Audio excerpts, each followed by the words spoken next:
So welcome back to our new video guys. This is Sagar Pandya and you are watching the Computer Ninja Technique. So guys, पिछले video में हम लोगों ने website और web page के बारे में पढ़ा था, जिसमें मैंने आपको बताया था कि what is the basic difference between website and web page and जो एग्जाम में जो क्वेश्चन आता है वो कहाँ से आता है और कितने मार्क्स का आता है, मैंने आपको ये भी बताया था।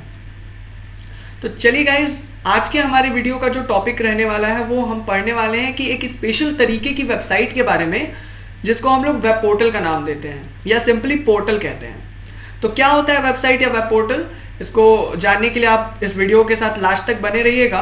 और हाँ, आज का ये जो वीडियो है वो थोड़ा सा टेक्निकल होने वाला है, इसमें कई सारे नए टर्म्स को मैं आपको बताऊंगा, तो आप लोग उसको अच्छे तरीके से इस वीडियो को देखिएगा और लास्ट तक देखिएगा। सो बिना किसी देरी के लेट्स गो।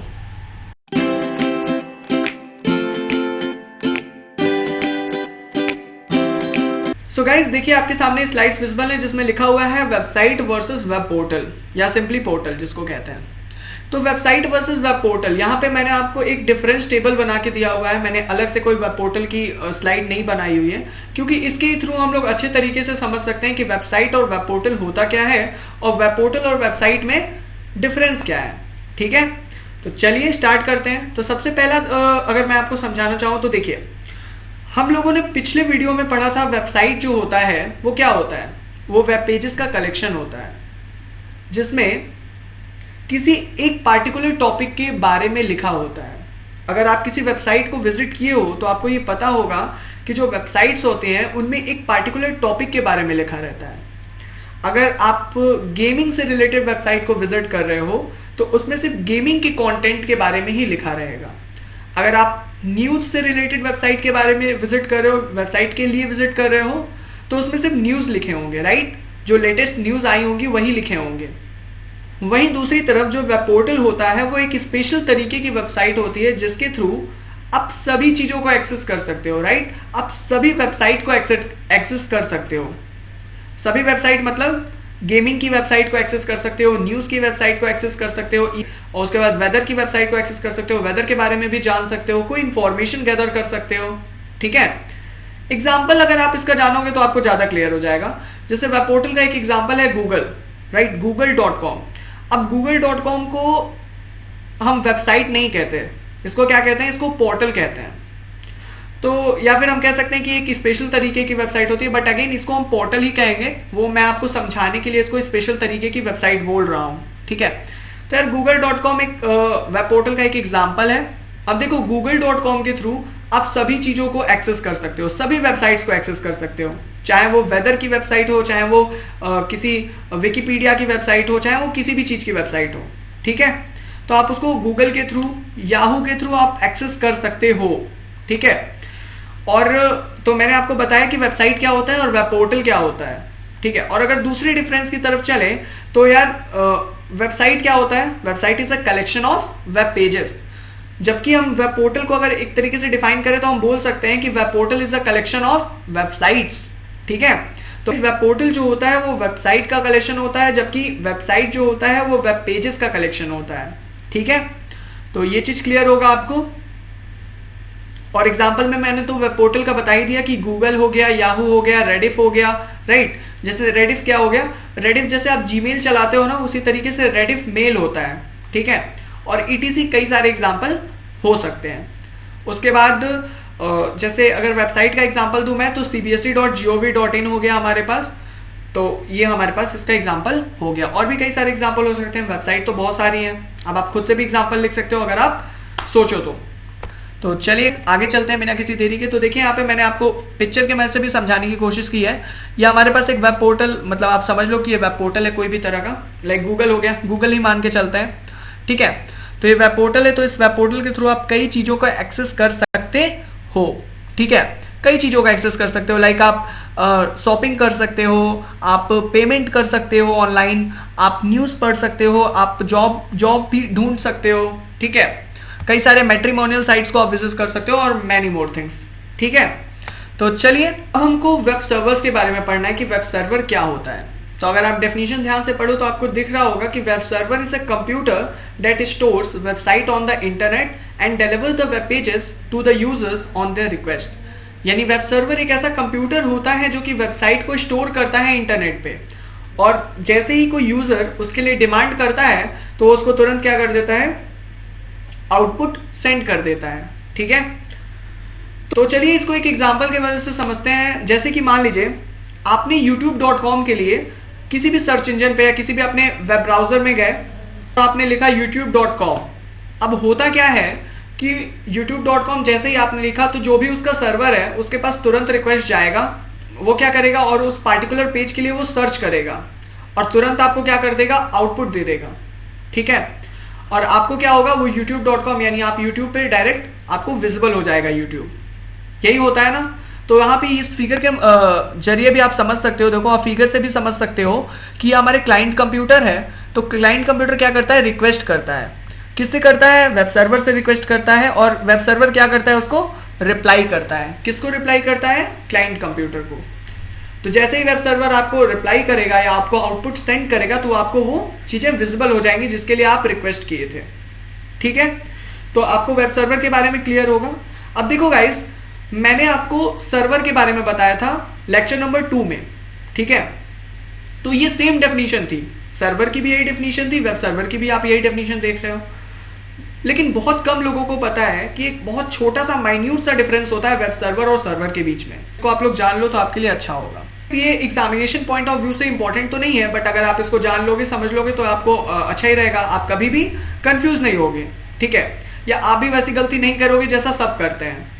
ठीक है, नॉर्मली तो हम लोग बोल देते हैं, बट एक्चुअली में ये दोनों अलग अलग चीजें हैं। सर्वर और वेब सर्वर दोनों अलग चीजें हैं। तो देखो गाइस, सर्वर के कंपैरिजन में वेब सर्वर एक बहुत ही ब्रॉड टर्म है। वेब सर्वर के अंदर कई सारे सर्वर्स आते हैं, लाइक फाइल सर्वर आता है, आपका मेल सर्वर आता है। ठीक है, कई सारे सर्वर आते हैं। तो वेब सर्वर एक्चुअली कंटेन करता है कई सारे सर्वर्स को। अब होता क्या है, एग्जांपल से ही समझो। जैसे मैंने आपके लिए बताया था कि youtube.com वाला, तो अब क्या होता है, सुनो कि अगर मान लो आप किसी पार्टिकुलर वेबसाइट के लिए या वेब पेज के लिए आप रिक्वेस्ट करते हो, ठीक है, तो सबसे पहले जाता है फाइल सर्वर के पास। अब फाइल सर्वर क्या करता है, फाइल सर्वर जो कि वेब सर्वर के अंदर ही आता है, राइट। तो फाइल सर्वर क्या करता है, उसको स्टोर करता है अपने पास और उससे रिलेटेड डेटा को सर्च करता है। ठीक है, जैसे आपने youtube.com सर्च किया था तो वो youtube.com को सर्च करेगा पहले, उसके बाद क्या करेगा, वो मेल सर्वर को भेजेगा। मेल सर्वर क्या करेगा, उसको वेब सर्वर यानी कि जो मेन कंप्यूटर है उसके तक भेजेगा, सेंड करेगा। फिर क्या होगा, वेब सर्वर क्या करेगा, वो जो वेब सर्वर होगा वो क्लाइंट को सेंड करेगा, यानी क्लाइंट कंप्यूटर तक डेटा या जो भी आउटपुट है आपका वो सेंड करेगा। तो इस तरीके से पूरा ये प्रोसेस होता है। अब आई थिंक कि आपको ये चीज समझ में आई होगी। ठीक है, और ये चीज आपको क्लियर होगी कि वेब सर्वर और सर्वर दोनों अलग अलग चीजें हैं, दोनों सेम नहीं है, बट टेक्निकली हम उसको सेम कह देते हैं, राइट। कभी कभी हम उसको वेब सर्वर को ही सर्वर इन शॉर्ट बोल देते हैं, बट दोनों है अलग अलग चीजें। अब इतना पढ़ने के बाद आपके माइंड में एक क्वेश्चन जरूर आया होगा कि हमारे घर पे भी तो कंप्यूटर है, तो हम उसको वेब सर्वर क्यों नहीं बना देते, राइट, या फिर हम उसको सर्वर क्यों नहीं बना देते। तो गाइज ऐसा आप नहीं कर पाओगे। क्यों नहीं कर पाओगे, उसके लिए कुछ पॉसिबल रीजन है। वैसे क्वेश्चन तो बहुत सही है, लेकिन आप ऐसा क्यों नहीं कर पाओगे वो भी चीज समझो। तो यार ऐसा आप इसलिए नहीं कर पाओगे क्योंकि ये सारी चीजें आपके पास नहीं है। कौन कौन सी चीजें, चलिए समझते हैं। देखो, सर्वर और also computer but they have some specific features, some of them are, यानी सर्वर भी कंप्यूटर्स ही होते हैं बट वो टेक्निकली अलग होते हैं थोड़ा सा। किस किस टर्म में अलग होते हैं, तो देखो सबसे पहली बात तो मेमोरी के टर्म में अलग होते हैं। अब मोबाइल की अगर हम बात करें, जो हमारे पास सेल फोन होते हैं उसमें कितनी मेमोरी होती है, यूजली 4 GB, राइट। एंड अगर मैं बात करूं पीसी की, तो पीसी में कितना होता है, 4 GB generally, right, generally 4 GB। कई सारे घर पे आप कंप्यूटर देखोगे जिसमें 4 GB ही होता है, ठीक है। लेकिन अगर बात करते हैं हम सर्वर्स की, तो सर्वर्स के पास बहुत ही लार्ज अमाउंट में रैम होता है। उनका जो रैम होता है वो राइट 1 TB के अप्रॉक्स में होता है, यानी टेराबाइट के अप्रॉक्स में होता है, ठीक है। यानी वो हम लोग तो जीबी के फॉर्म में लेते हैं, लेकिन वो टीबी के फॉर्म में स्टोर कराते हैं डेटा को, यानी उनका टेराबाइट में होता है और हम लोग का गीगाबाइट्स में होता है। तो मेमोरी भाई आप समझ ही सकते हो, जब वो टेराबाइट्स में तो उसकी मेमोरी काफी ज्यादा अच्छी होगी, ठीक है। उसके बाद सेकेंड जो टर्म है वो स्टोरेज का। अब देखो मोबाइल की बात करो तो मोबाइल का स्टोरेज कितना होता है, नॉर्मली 64 GB, या फिर 128 GB तक भी जाता है, आजकल तो बहुत अच्छे खासे आ गए हैं। ठीक है, तो यार क्या होता है 64 GB नॉर्मली मैं लेके चल रहा हूँ, और अगर आप बात करते हो पीसी की, ठीक है, तो उसमें 256 GB इन जनरल मैं लेके चल रहा हूँ, तो आपको 256 GB की देखने के लिए मिल जाएगा। लेकिन अगर मैं सर्वर्स की बात करूं तो सर्वर्स का जो होता है ना क्या स्टोरेज, वो बहुत ही ज्यादा होता है। लाइक वो टेराबाइट के फॉर्म में स्टोरेज रखते हैं। ठीक है, उनके जो हार्ड ड्राइव्स होते हैं वो भी टेराबाइट के फॉर्म में स्टोरेज रखते हैं। ठीक है, तो आप समझ सकते हो कि उसका स्टोरेज भी ज्यादा है। प्रोसेसिंग पावर, अब प्रोसेसिंग पावर क्या होगा?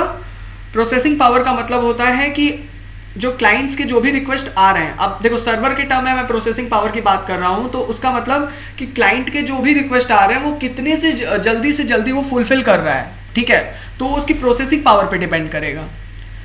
तो देखो नॉर्मली जो हम लोग का क्या होता है कि हम लोग के जो कंप्यूटर्स होते हैं उसमें कौन कौन से प्रोसेसर लगे होते हैं? इंटेल कोर लगा होता है, इंटेल कोर i3 i7 इस तरीके से लगे होते हैं। ठीक है, तो कंप्यूटर्स, हमारे कंप्यूटर में प्रोसेसर का क्या मतलब हुआ? हमारे कंप्यूटर में प्रोसेसर का मतलब हुआ कि हम जो भी स्टेप्स कर रहे हैं, जो भी एक्टिविटी कर रहे हैं कंप्यूटर पे, उसका आउटपुट हमको कितना जल्दी मिल जा रहा है, राइट? वो चीज उसके प्रोसेसिंग पावर पर डिपेंड करती है। उसी तरीके से जो हमारे सर्वर्स होते हैं उनकी प्रोसेसिंग पावर बहुत ज्यादा होती है।